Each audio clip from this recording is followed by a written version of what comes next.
Então abra sua Bíblia comigo, Mateus 26:19.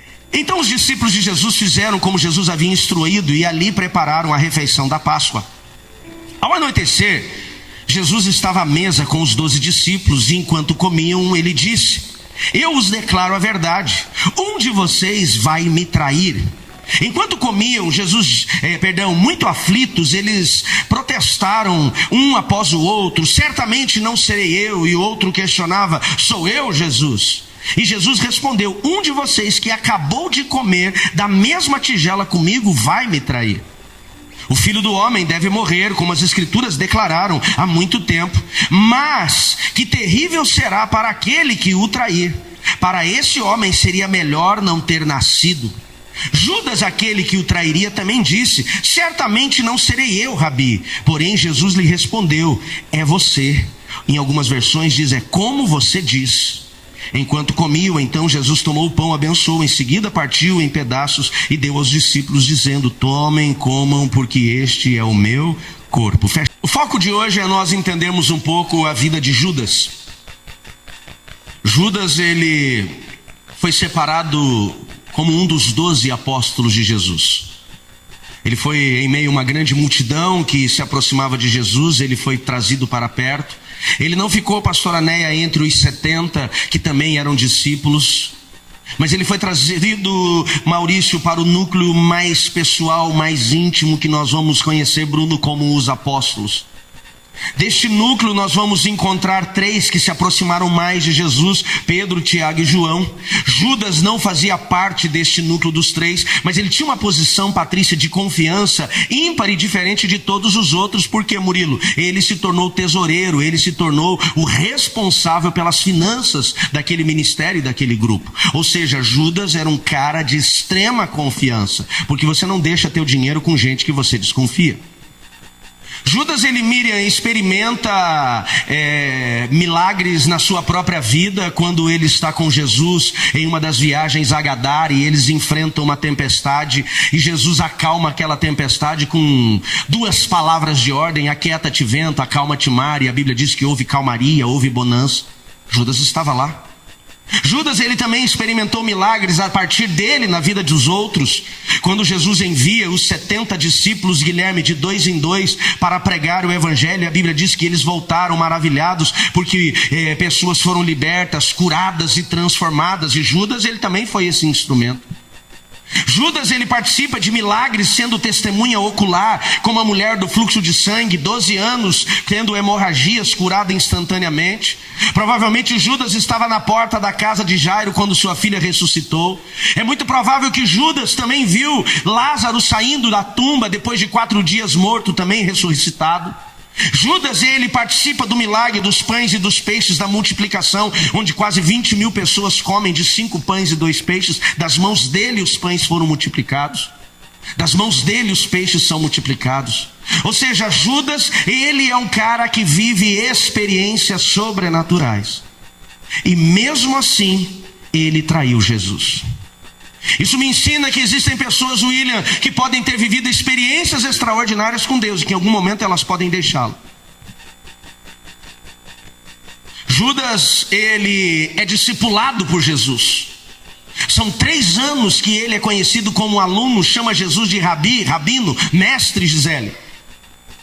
Judas, ele senta à mesa com Jesus pelo menos 3 refeições por dia.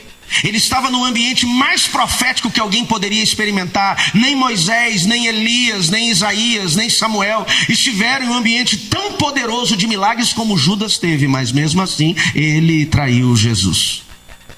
Significa que você pode viver milagres e você pode ser agente de milagres, e talvez em algum momento você pode abandoná-lo.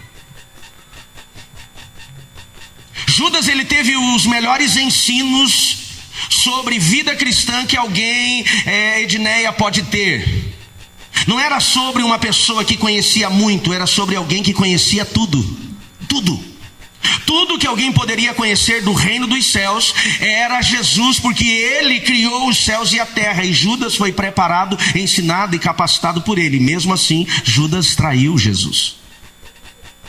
Não é sobre ensino, Não é sobre conhecer muito, e não estou dizendo que é ruim você conhecer, pelo contrário, é maravilhoso. A Bíblia diz que o povo perece porque lhe falta conhecimento, mas conhecimento não vai nos afastar da possibilidade de em algum momento abandonarmos a nossa fé e nos rebelarmos contra Jesus.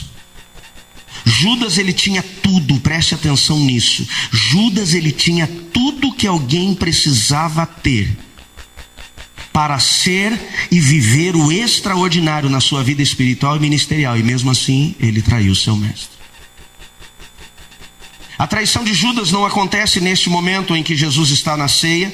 Esse aqui é o último momento de Judas, agora indo para a sua traição, colocando em prática o seu plano, influenciado pelo maligno. A Bíblia diz que Jesus está sentado à mesa com os 12 na última ceia, Wagner, os 12 mais Jesus à mesa, comendo, conversando. Eu fico imaginando que eles tinham muitas coisas para conversar pelo que estava acontecendo e o que tinha acabado de acontecer na sua jornada ministerial. Então, no meio da conversa, Jesus para e diz assim: um de vocês há de me trair. E aí vem aquela confusão, né? 12 homens falando ao mesmo tempo: não serei eu, não serei eu, quem vai ser? João, inclusive, em João 12, diz que Pedro, do outro lado da mesa, chama a atenção de João, que estava ao lado de Jesus na outra ponta, e diz assim: pergunta para ele quem vai traí-lo. Eu fico imaginando que Pedro já estava com a mão na espada, falando: eu corto ele agora, porque a espada já estava com Pedro. Ele levou ela para o Getsemane. Pergunta para ele quem vai traí-lo. Então João se aproxima de Jesus. João deixa bem claro isso no capítulo 12 do seu evangelho. Se aproxima de Jesus e diz assim: mestre, quem há de traí-lo? E Jesus diz: aquele que colocar a mão no prato, aquele que receber o bocado do pão. Então João diz que Jesus pega um pedaço de pão, rasga, talvez ele molhe uma coalhada, talvez ele coloca no molho do cordeiro, e ele olha para Judas e diz: faça o que você tem que fazer. Judas come do pão, mas não é o pão da ceia, não é o pão da aliança. Toma da bolsa do dinheiro, Bruno, e sai. Os discípulos não entenderam porque não ouviram. Jesus revela o traidor mais em secreto para ele do que os 12. Os 12 estão tão aflitos e agitados pela palavra de traição que não prestam atenção. E João diz que eles pensam que ele saiu para comprar mais comida, já que era o tesoureiro. E dali então Judas agora vai até os fariseus, do qual ele já tinha negociado. Jesus recebe o seu prêmio da traição e o plano começa, envolvendo as pessoas que iriam prender Jesus depois de algumas horas. Porém, o maior erro que nós pensamos que uma pessoa que vai abandonar a sua fé, uma pessoa que vai trair a sua fé, uma pessoa que vai deixar Jesus, é que ela venha fazer ou estabelecer isso de uma hora para outra. Não é. Tem uma construção. E Judas, ele teve essa construção, e a Bíblia vai pelo menos nos apresentar isso em alguns momentos. Se nós voltarmos às Escrituras Sagradas, vamos pegar o Evangelho de Mateus, que fica um pouco mais evidente. No capítulo 14, nós vamos entender que Judas tem pelo menos 3 situações que o constroem para esta traição, para este abandono, e elas precisam ser de atenção para nós. 6 dias antes da sexta-feira, então entendemos que isso acontece no sábado. Uma semana antes da Páscoa, Jesus está em Betânia, que é a cidade de Lázaro. Lázaro Erickson, aquele que Jesus ressuscitou depois de 4 dias morto. Jesus chegando na cidade de Lázaro, as pessoas ficam empolgadas com a presença dele, porque ali ele se tornou agora uma figura extremamente respeitada e honrada. A cidade de Betânia, com a presença de Jesus, fica tão impactada, Débora, que eles preparam um jantar, não na casa de Lázaro, mas na casa de um homem chamado Simão o leproso, o qual Jesus também o curou. Provavelmente Simão era um homem de muitas posses, então um grande banquete é estabelecido. Lázaro, suas irmãs estão na casa, os discípulos também estão, e no meio da refeição, Maria, irmã de Lázaro, a mais nova, aquela que estava aos pés de Jesus na primeira chegada de Jesus em Betânia, ela traz um perfume que provavelmente era o seu dote de casamento, sua poupança, tudo que ela tinha estava ali guardado como se fosse uma aplicação de CDB. Ela traz aquele perfume caro que era o valor de trabalho de um ano de um trabalhador comum. Elisa, nós vamos colocar aí pelo menos, hoje o que? R$180, R$150, trabalhador comum, valendo lá perto dos seus R$30 mil. E a Bíblia diz que ela então abre aquele perfume e despeja sobre Jesus. A casa tomada por a fragrância daquele perfume. Todos ficam impactados com o que Maria fez. Porém Judas, o coração dele não é de gratidão, não é de celebração, mas a Bíblia diz que é de indignação. Então ele diz, poderia-se pegar esse dinheiro do perfume e poderia vender o perfume e dar aos pobres. E ele incita os outros 11 e eles começam a questionar por conta da oferta. Cuidado quando seu coração começa a questionar a oferta sua dos outros. Cuidado, isso é perigoso. Jesus repreende logo os 12 falando, que é isso? O que ela fez foi algo de bom, ela será lembrada enquanto as escrituras forem pregadas. Ele diz, os pobres vocês têm sempre com vocês. Tem gente que é assim, eu não dou dízimo porque eu prefiro ajudar os pobres com cesta básica. Mas ele só fala, nem os pobres ele ajuda, nem com o dízimo, nem com o que é dele. Os pobres vocês têm sempre. Jesus falou, agora eu estou sendo preparado para a minha sepultura. Jesus dá um basta.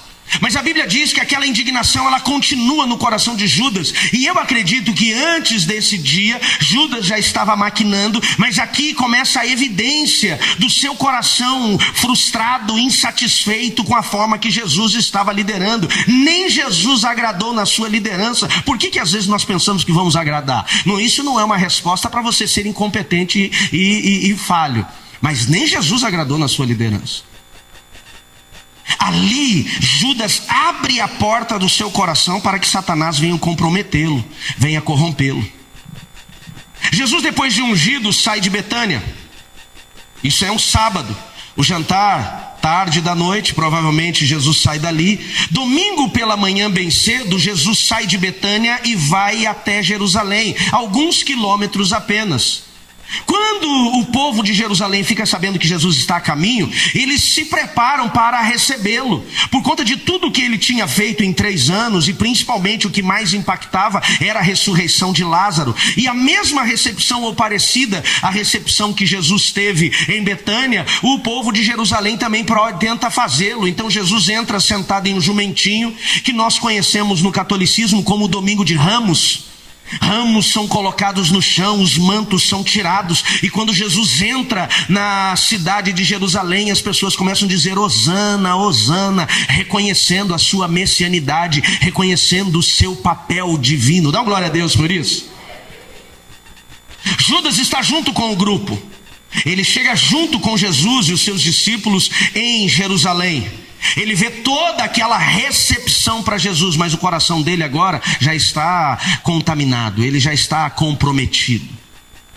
Em algum momento entre a chegada de Jesus a Betânia e a presença dele no outro dia no templo, Judas se desvia do grupo. E é ali naquele momento que ele se desvia do grupo que ele vai até os sacerdotes, os fariseus, os religiosos, e ele pergunta o que dariam para aquele que entregasse o Nazareno, porque eles não sabiam exatamente quem era Jesus, de tão comum era a sua aparência. Ele negocia a traição em algum momento aqui. Na segunda-feira, Jesus ele vai ao templo. Por mais que João apresente Jesus virando as mesas dos cambistas e dos negociadores no templo, no Evangelho de João capítulo 3, cronologicamente acontece depois da entrada de Jesus em Jerusalém. Você está comigo? Diga amém. Jesus então ele vai ao templo. Ele já tinha observado o templo quando chega, e ele vê que o templo estava corrompido. Não era sobre venderem animais, até porque era importante o papel daqueles que vendiam animais e aqueles que trocavam o dinheiro. Entendamos que era período de Páscoa, e o período de Páscoa vinham judeus de todas as regiões, não só da Judéia, da Samaria, não só da Judéia de Jerusalém, mas de todas as terras longínquas, da Grécia, da Decápolis, do Egito. Todo judeu que tinha sido disperso no cativeiro da Síria ou da Babilônia, eles tinham que voltar para Jerusalém na festa da Páscoa. Era uma lei, era cultural. Então eles vinham com os seus dinheiros das terras da Grécia para comprar os animais em Jerusalém, porque trazer o animal de onde saiu, 200, 300, 700, 1000 quilômetros, iria trazer algum tipo de acidente, talvez, Léo, e poderia ser uma oferta imperfeita, não seria recebida. Então eles traziam dinheiro grego. Chegavam em Jerusalém, procuravam alguém que vendesse os animais, compravam, mas não podiam comprar com dinheiro grego, então trocavam esse dinheiro para comprar, era normal. O problema não estava na venda, o problema estava na corrupção que os fariseus constroem, de só aceitarem animais dos quais eles recebiam propina. O animal era vendido mais caro porque uma parte ia para o bolso do fariseu. Esse era o problema que Jesus questionava e confrontava, a ganância do coração daqueles homens.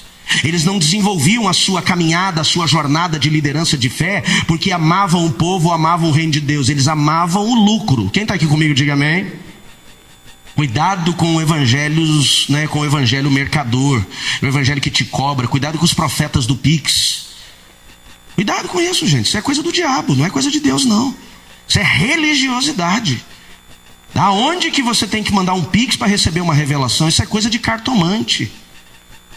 É ou não é? De tarô. O evangelho de Cristo é totalmente diferente disso. Então quando Jesus entra no templo, a Bíblia diz que ele vira as mesas, ele balança as gaiolas, solta os animais, com uma zorrade, um chicote, ele chicoteia aquele povo e diz: a casa do meu pai é uma casa de oração, não é uma casa de corrupção. E aquilo gera mais indignação daqueles fariseus. Então em algum momento aqui, de sábado, que Judas fica indignado com a oferta de Maria, até segunda-feira que Jesus entra no templo, ele já negociou, o coração dele já está tomado. Depois Jesus ele permanece na cidade de Jerusalém mais 5 dias até sexta-feira, a própria segunda-feira, a terça, a quarta e a quinta, e nós vamos ver aqui a limpeza do templo de Jesus na segunda-feira. Na terça-feira Jesus começa a ministrar lá no Evangelho de Mateus capítulo 21, 14, ele começa a ensinar diariamente no templo. Diz: após expulsar os cambistas, Jesus continuou ensinando todos os dias no templo. Depois ele tem um confronto, provavelmente na terça-feira, com os religiosos, com os líderes religiosos, principalmente com os sacerdotes, escribas e anciãos, que ficam indignados com a sua autoridade, e eles o chamam para questioná-lo. Lucas fala isso no capítulo 20, verso 1, Marcos fala isso no capítulo 11, verso 27. Eles perguntam: com que autoridade faz estas coisas? Ele continua ainda na quarta-feira, provavelmente, depois de expulsar os vendedores. A Bíblia diz que ele curou muitos cegos, coxos dentro do templo, e as crianças clamavam hosana ao filho de Davi, e os sacerdotes ficam mais indignados. Ele continua na semana ainda em outros confrontos com os grupos religiosos, onde ele começa a responder algumas perguntas que eram armadilhas sobre a sua autoridade, e ele conta algumas parábolas que expunham a hipocrisia dos fariseus. Ele ainda pronuncia nesta semana os ais, ai daquele, falando contra os fariseus e os escribas. Na continuidade ainda ele prediz a destruição do templo, dizendo: não ficará aqui pedra sobre pedra, Mateus 24:1, Marcos capítulo 13, verso 1. E ele encerra esta semana com o discurso escatológico no Monte das Oliveiras, em Jerusalém, falando dos últimos dias, que são os sinais que eu acabei de compartilhar com vocês, alguma coisa bem resumida. E depois os discípulos o chamam em particular para perguntar quando isso vai acontecer. Isto é quinta-feira. Na sexta-feira os discípulos perguntam: mestre, onde iremos passar a ceia? Não tem nada preparado, a semana foi tão intensa. Por isso agora nós entendemos, Marcelo, porque os discípulos tinham tantas coisas para falar com Jesus lá na mesa da ceia. Foi Betânia, foi a entrada triunfal, foi o confronto de Jesus com os fariseus, as mesas viradas, foi muita coisa. Então quando eles chegam na Páscoa, que é a sexta-feira, o início da Páscoa, que nós chamamos de sexta-feira da paixão, Jesus ele deixa evidente que um dos seus 12 iria traí-lo. Aquela agitação, as perguntas: quem vai ser, e Jesus expõe que o traidor é aquele que põe a mão no seu prato, e é Judas. E Judas então se levanta para concluir o seu processo de traição e o fim da sua vida. O que fez Judas trair Jesus? O que fez Judas abandonar o seu rabi? Deixar a sua jornada de fé? Rejeitar o seu ministério? O que, Paulinho, foi construído ou por que Judas tem esta atitude que o afasta tanto do evangelho, da verdade, e o leva a este lugar de fracasso? Se você gosta de anotar, anote lá. 3 lições que eu aprendo com a traição de Judas, ou 3 motivos que levam Judas a trair Jesus. Número 1, a ganância e o amor ao dinheiro. O que tem levado muitas pessoas, pastor Ronaldo, a se afastarem da verdade do evangelho, a pastores se perderem no seu ministério, a crentes deixarem a sua fé, a pessoas abandonarem o seu chamado, está aqui. O problema não é o dinheiro. Paulo deixa bem claro, não é o dinheiro é bênção, amém, gente? O problema não é o dinheiro, o problema é o amor ao dinheiro, é a ganância. Primeira brecha que Satanás encontra no coração de Judas para invadir Rodrigo e ali levá-lo à destruição foi o amor ao dinheiro. João 12:6 explica que ele era tesoureiro do grupo e ele roubava o que era colocado na bolsa. Diz, ora, ele disse isso porque ora, ele disse isso não porque tivesse cuidado com os pobres, mas porque era ladrão. Tendo a bolsa, tirava o que ali era lançado. A ganância, o amor ao dinheiro de Judas o leva a este lugar de roubo, ou seja, caráter corrompido, falta de integridade. O que nos leva, o que nos afasta de Jesus é a corrupção, é a falta de integridade, é a ganância, é o amor às coisas financeiras, às coisas materiais, Paulinho. Pastor, eu fico indignado com Judas, eu também fico, Dai. E nós muitas vezes o condenamos, Rodrigo, nós o julgamos, nós ficamos, nós falamos, com muita ira dele, mas às vezes nós estamos agindo igual Judas. Nós levantamos as mãos, cantamos, adoramos, mas quando fala de oferta na igreja, o coração se fecha. Quando fala de construção, dá vontade de ir embora. Você não é obrigado a ofertar. Mas cuidado com o amor ao dinheiro, cuidado com a ganância. A primeira brecha que Satanás encontra no coração de Judas é esta ganância, é este coração voltado às coisas materiais. Mateus 26 diz, que ele vende Jesus por 30 moedas de prata. Um dos 12, chamado Judas Iscariotes, foi ter com um dos principais sacerdotes e disse: o que vocês me dão se eu o entregar? O coração dele estava voltado a coisas. Ele cobiçava mais e mais. Esse é o problema muitas vezes da igreja, Carol. Quando eu falo igreja, somos nós, não é o prédio. O problema da igreja é que só vem cultuar porque ele quer algo, que ele precisa de algo. Eu já falei que Deus, ele não tem compromisso com a sua bênção, Deus tem compromisso com a sua salvação. A bênção vem pela obediência. Você pode dizer amém? E a maldição vem pela desobediência. Deus não levanta pela mãe, hoje é dia de abençoar meu povo. Olha, eu tenho que abençoar, senão o povo começa a abandonar, não vai para o culto, vão deixar de fazer devocional. Anjo, libera aí mais uma cota de favor. Dá um play aí. Não é sobre isso. É sobre salvação, amém, queridos? Nós muitas vezes somos movidos pelas coisas materiais. É como Judas, que esperava algo muito grande. Ele esperava ser um ministro do reino na terra de Jesus, o reino da Judéia de Jesus. Quando ele entende que Jesus não veio para ser um revolucionário e tomar o trono de Davi, ele falou: tem que levar alguma coisa, nem que sejam 30 moedas de prata.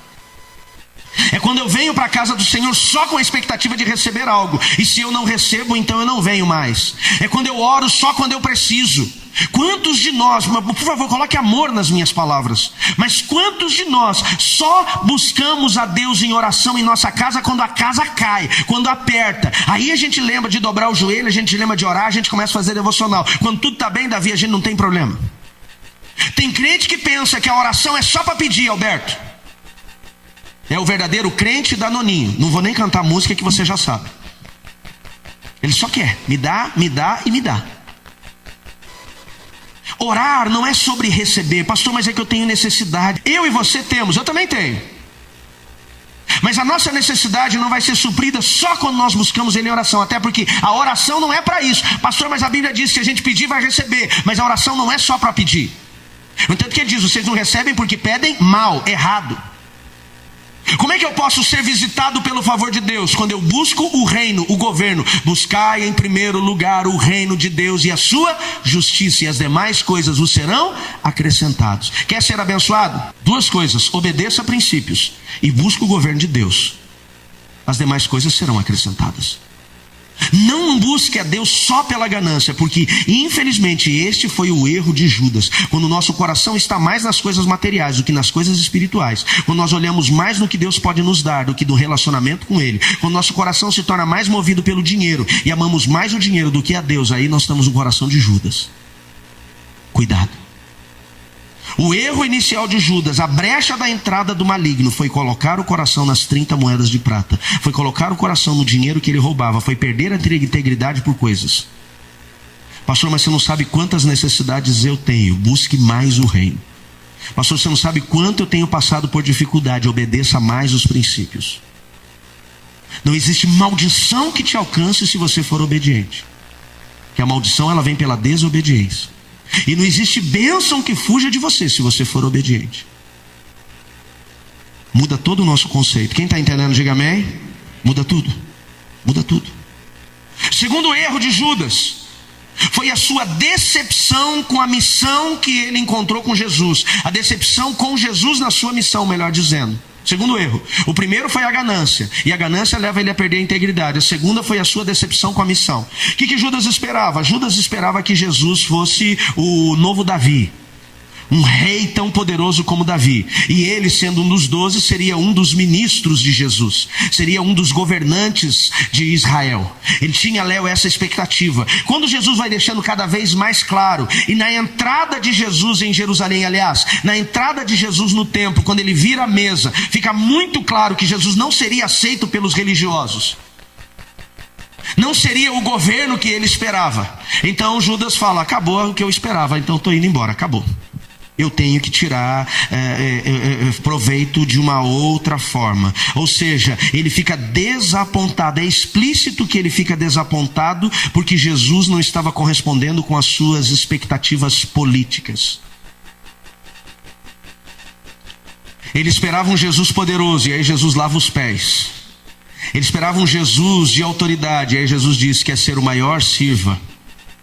Ele esperava um Jesus que derrotasse Roma, e Jesus se levanta contra os religiosos. Ele esperava um Jesus que incitasse o povo para a guerra, e Jesus ensina o amor. Ele falou, deu ruim. E ele fica frustrado. O desapontamento dele com Jesus o leva a abandonar Jesus. Tem muita gente desanimando da sua fé hoje porque ele está frustrado com pessoas, frustrado com igreja, frustrado com a verdade. Tem gente que não suporta a verdade sendo pregada no culto, que a vontade dele é levantar e ir embora. Esse foi Judas. O que é frustração? Frustração, segundo o dicionário, é um sentimento de decepção, desapontamento, quando alguém não corresponde à sua expectativa. Pode ser porque ele não age como você gostaria, ou porque ele toma decisões que não toma decisões que você espera, ou não atinge as metas que você julga importante. Então logo a frustração é um choque entre o que você imaginava, que é uma expectativa, e o que de fato acontece, que é uma realidade. Foi isso que aconteceu com Judas. Cuidado com as decepções no casamento. Cuidado com as frustrações profissionais. Cuidado com as decepções ministeriais. Cuidado quando teu coração vai para esse lugar. Diga comigo, a primeira brecha. Com mais autoridade, diga, a primeira brecha foi a ganância. Diga, a segunda brecha foi a frustração. Satanás, ele só precisou dessas duas brechas para ele entrar. E talvez o nosso coração possa ser uma delas ou as duas. Como nasce a frustração? De expectativas irreais ou não comunicadas. É quando nós esperamos a perfeição de algo que nunca foi prometido, mas nós esperamos. É quando nós não temos diálogo, seja com Deus, seja com o líder, seja com o chefe, ou seja no casamento. Quando não há clareza ou abertura do falar e do ouvir. Quando nasce uma frustração, falta de alinhamento de valores, quando você não enxerga o propósito, a prioridade, foi isso que aconteceu com Judas. Célio, ele não entendeu nos 3 anos de ministério qual era o reino que Jesus estava estabelecendo. Quando nasce a frustração, quando há uma mudança de comportamento, ou um comportamento diferente do que eu espero.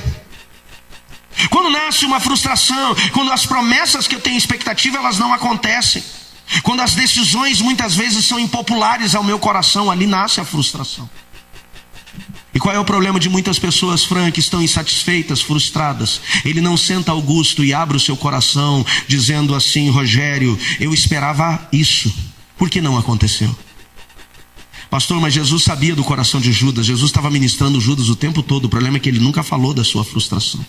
Pelo contrário, ele alimentou, e foi essa frustração que abriu a porta para que ele viesse trair.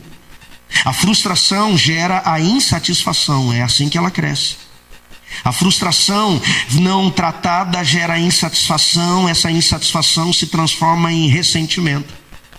E o ressentimento é o quê? Ele é a raiz, é o início das críticas, da fofoca, da divisão. Cria um distanciamento emocional.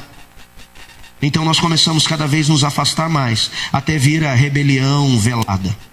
Judas é o grande exemplo disso. Como eu lido com as frustrações? Examine suas expectativas quanto a todos que estão ao seu lado. Converse com as pessoas que você tem expectativa, tenha clareza, diálogo. Perdoe as falhas humanas, porque às vezes a falha não é da pessoa, é a sua expectativa. Reavalie seu papel, onde eu posso colaborar em vez de criticar. E mantenha o coração humilde, lembre-se do exemplo de Jesus. A frustração para nós pode ser um alerta, indicando que tem alguma coisa errada e nós temos que parar. Judas não parou, nem na ganância e nem na frustração. E então vem o terceiro ponto que leva Judas à sua fracassada missão de traição, que é a influência maligna. Pastor, mas a Bíblia diz que um dos 12 iria trair, então tinha um propósito ali. Tinha que ser um dos 12, só não precisava ser Judas. Um dos 12 iria dar as brechas para Satanás entrar, foi Judas. Não é sobre os outros, é sobre nós. Você pode dizer amém sobre isso? Não é sobre os outros. Tem gente que fica olhando os outros, é porque fulano. O que tua mãe dizia quando você falava? O que os outros estão fazendo? A gente já sabe. Só que a gente fica olhando para os outros. A influência, Aloísio, ou seja, essa ação maligna, Satanás, ele entra explicitamente no coração de Judas quando ele dá a brecha da ganância e da insatisfação. Aqui nós estamos falando da nossa jornada com Cristo, mas pode ser em outros níveis de relacionamento. Também da nossa fé, mas podem ser outros. Olha o que diz Lucas capítulo 22, verso 3. Lucas capítulo 22, verso 3. Depois da falta de integridade, que o roubo que Judas faz, da ganância, do amor ao dinheiro, Tiago, depois da sua frustração, da sua insatisfação, verso 3 de 22 de Lucas diz assim: então entrou Satanás em Judas, chamado Iscariote, que era do número dos 12, e ele foi tratar com os principais sacerdotes. O que levou ele a vender Jesus? Satanás. Mas o que deixou entrar Satanás? A falta de integridade, a ganância e a frustração. Cuidado com esses 3 caras. Não sei por que eu começo a voltar para a falta de integridade. Não sei. Mas Deus sabe. Talvez tem pessoas aqui que hoje estão vivendo, Vanessa, em algum ambiente de corrupção, onde estão recebendo propina, onde estão pagando propina, onde estão sendo injustos, onde estão se corrompendo, onde estão desviando dinheiro do caixa, onde estão pegando coisas que não é sua, onde estão ficando com cargas que não deveriam ser da sua carga, onde estão agindo em negócios que não deveriam ser, onde estão recebendo o que não era justo para si, ou tirando dos outros. Cuidado, porque esse foi o coração de Judas. Falta de integridade. Satanás entra nesses lugares. Onde Satanás tem a possibilidade de invadir com brechas, Rodrigo? Ele tem a possibilidade de invadir nossa vida, nas brechas. E as brechas são um pecado, Rita. João 13:2. Durante a ceia, tendo já o diabo posto no coração de Judas Iscariotes, filho de Simão, que traísse Jesus. Quem colocou no coração de Judas a traição? João 13:27. Após o bocado que Jesus entregou a Judas, entrou nele Satanás. E disse-lhe, pois, Jesus: faça o que você tem que fazer depressa. Ele foi influenciado, possuído e tomado por Satanás para atrair a lição. Tudo que Satanás precisa na minha e na sua vida é uma brecha. Só disso. Só uma fissura. Falta de integridade. Ganância. Frustração. Pornografia, imoralidade, mentira, corrupção, ira, falta de domínio próprio, boca contaminada. Só isso, ele precisa só de uma brecha. Ele só precisa de uma fissura. Por isso Jesus disse para os seus discípulos: vigiem, porque a carne é fraca. Nós precisamos estar atentos sobre essas situações que podem nos comprometer. Às vezes nós somos crentes e até alguém nos tirar do sério. A nossa boca desconverte na hora. A gente é de Jesus até a esposa contrariar uma coisa que a gente queria que ela fizesse. A gente endemonia. O cara é de Deus e ele anda na fé até sair do seu controle. E aí endemonia. Cuidado.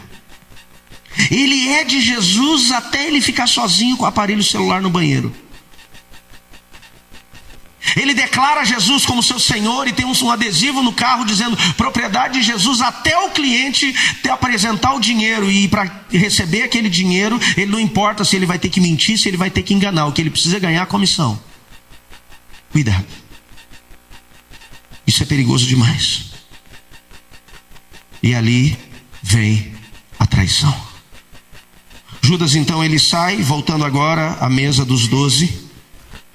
Se levanta, os apóstolos pensam que ele vai comprar comida, mas na verdade ele vai até os religiosos, recebe as 30 moedas de prata. Eles preparam o grupo que iria agora interpelar Jesus. Ele iria não só dizer quem era Jesus, mas onde ele estava. Então Judas, enquanto Jesus vai ao Getsemane, e ali no Getsemane ele tem sua última oração em terra. Os discípulos dormem, Edson. Enquanto dormem, a Bíblia diz que ele entra num processo muito incomum, mas pode acontecer do corpo humano, onde o estresse e a pressão é tão grande que o seu organismo começa então a suar gotas de sangue. Ele chama os discípulos pelo menos algumas vezes a estarem orando com eles, mas eles não conseguem aquele momento. Na última vez Jesus chama os discípulos e diz: é chegada a minha hora. Quando os 3 se levantam, estão saindo do Getsemane, que é o jardim das oliveiras. Não é um jardim bonito como o jardim botânico, mas um jardim com muitas oliveiras plantadas, provavelmente prensas de oliva ali. A Bíblia diz que Judas vem com um grupo de soldados Mateus. Malcom, o assessor do sumo sacerdote, está com ele. Judas se aproxima então de Jesus, e o sinal para aqueles homens saberem quem era o Nazareno é um beijo no rosto. E você conhece muito bem, quando ele beija o rosto, Jesus não o chama de traidor, maldito, como ousas fazer isso comigo depois de 3 anos? Sabe como Jesus o chama, Renan? Amigo. Porque quem Judas era não transformou Jesus. É tão interessante que Jesus, já sabendo que Judas iria traí-lo, quando lavou o pé dos 12, também lavou o pé dos discípulos. Ele falou para os discípulos, Murilo, que ele iria lavar os pés deles para que ele tivesse parte com eles. Não é sobre Jesus ter traído ou abandonado Judas, foi Judas que escolheu trair e abandonar Jesus. Então eles perguntam: és tu o Nazareno? E Jesus diz: eu sou. E aqueles homens caem, eles levantam de novo e perguntam: és tu o Nazareno? E então, quando eles se aproximam para prendê-lo, Pedro perde o controle. O pescador vira um espadachim, um guerreiro, um matador, tenta cortar o pescoço de Malcom, ruim de pontaria, tira só a orelha. Graças a Deus que a pontaria dele era ruim. Jesus recupera a ferida de Malcom e Jesus se entrega. Tudo isso era necessário, só não precisava ser Judas. Só não precisava ser Judas. Por que Judas traiu Jesus? Porque ele perdeu a sua essência. A palavra do Senhor fala sobre voltarmos às veredas antigas. Uma coisa não está conectada à outra, mas eu quero tentar fazer uma metáfora aqui, uma analogia. O que são as veredas antigas? É aquilo que nós recebemos quando, Poliana, encontramos a salvação em Jesus. Muitas vezes o evangelho se tornou tão mecânico para nós, e foi um dos motivos que levou Judas a trair Jesus, é porque o evangelho para ele se tornou mecânico, virou serviço. Não era sobre amar o Messias, era sobre fazer algo. Judas, ele caminhou tanto tempo nos milagres, que o sagrado se tornou normal. Ele se acostumou com o santo. Então ele já não olhava mais Jesus como Messias, ele olhava Jesus como um parceiro ali que não fez o que ele queria. Ele perdeu a sua essência. Ele se perdeu em algum momento no primeiro amor que o fez seguir Jesus e ser um dos 12. Ele perdeu a base fundamental da fé, da salvação, que é a fé e a entrega. Talvez tem pessoas aqui que hoje estão desanimadas porque a essência se foi. E a palavra do Senhor hoje é: volte às veredas antigas. Volte às veredas antigas. Volte às veredas antigas. Pastor, o que são as veredas antigas? É o lugar inicial. É onde tudo começou, é aquele lugar que você talvez conheceu Jesus, é aquele lugar que talvez você foi impactado, é naquele lugar que você foi transformado, é naquele lugar que você recebeu o milagre.